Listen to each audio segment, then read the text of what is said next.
after envisaging all the scenarios which the lander module can encounter. With several software improvements, provision for full level redundancies, चंद्रमा की a सतह का plethora photo of दिखाया special जा रहा है। tests, namely the integrated hot test, integrated cold test, and lander leg drop tests were carried out for the lander module. The success of these tests has provided great confidence in the performance of all the onboard sensors, propulsion system, and associated guidance, control, and navigation algorithms. The key findings during the tests have enabled to improve the overall system performance. The largely unexplored south pole of the moon has been chosen as the intended landing site since there is a possibility of finding ice and other minerals which would be vital resources for future explorers. Apart from continuing investigations pioneered by Chandrayaan 1 and Chandrayaan 2, the Chandrayaan 3 mission will also provide invaluable data to the science community around the world. Let us give our viewers a glimpse on the configuration of Chandrayaan 3 mission.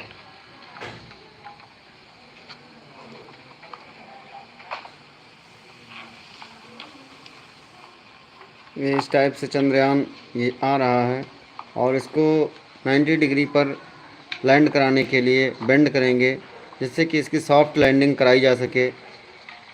ये जिस position में rotate होता हुआ दिखाई पड़ रहा है यह आ करके चंद्रमा पर और ये सॉफ्ट लैंडिंग करेगा। ये चंद्रयान के द्वारा जो फोटो लिए गए हैं ये कुछ इमेजेस दिखाए जा रहे हैं। चंद्रयान 3 को रॉकेट से अलग होने से लेकर के चंद्रमा के निकटतम कक्षा में स्थापित होने तक सारी गतिविधियां चंद्रयान 2 के तरह ही हों और अब हम यह कह सकते हैं कि यह प्लान पूरी तरह से 100% सफल रहा। हालांकि लैंडर मॉड्यूल के सेंसर्स और प्रोपल्शन सिस्टम को इस तरह से मजबूत किया गया है कि लैंडर पावर डिसेंट के समय किसी भी आपदा से बाहर आकर के मिशन के मुख्य उद्देश्य को पूरा कर सके। इस क्रम में लैंडर के मुख्य सेंसर्स कारा, लासा, LHPC, LDV और LHTAC का कार्यात्मक परीक्षण भी किया जा चुका है। LDV जो कि पूर्णतः स्वदेशी तकनीकी से बनाया गया एक नया सेंसर है, इसका मुख्य कार्य लैंडर के वेलोसिटी को तीनों अक्षों में कंप्यूट करना है। पावर डिसेंट के दौरान लैंडर के सटीक पोजीशन और वेलोसिटी का ज्ञान होना बहुत ही आवश्यक है। लिराव यानी laser inertial referencing and accelerometer package इस कार्य को पावर डिसेंट के दौरान बखूबी निभाएगा।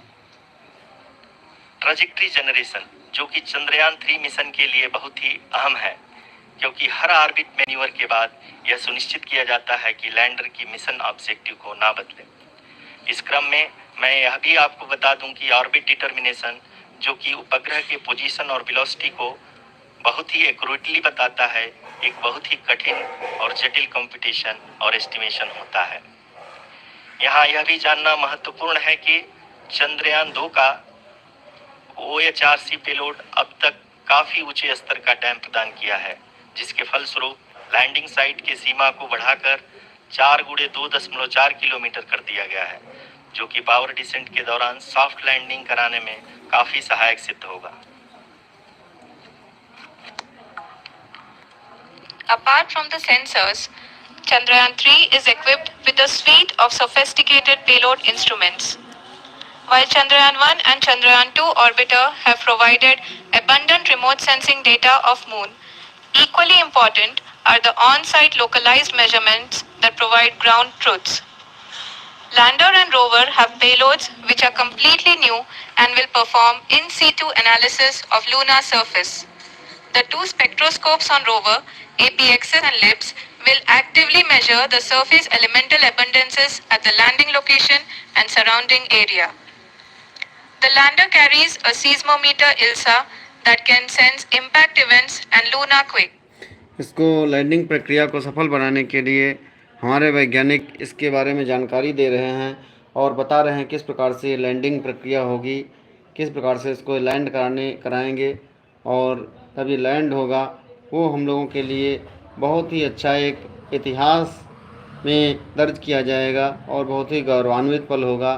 हर भारतीय का हृदय जो है इस गौरवपूर्ण पल को देख करके बहुत ही प्रसन्न होगा।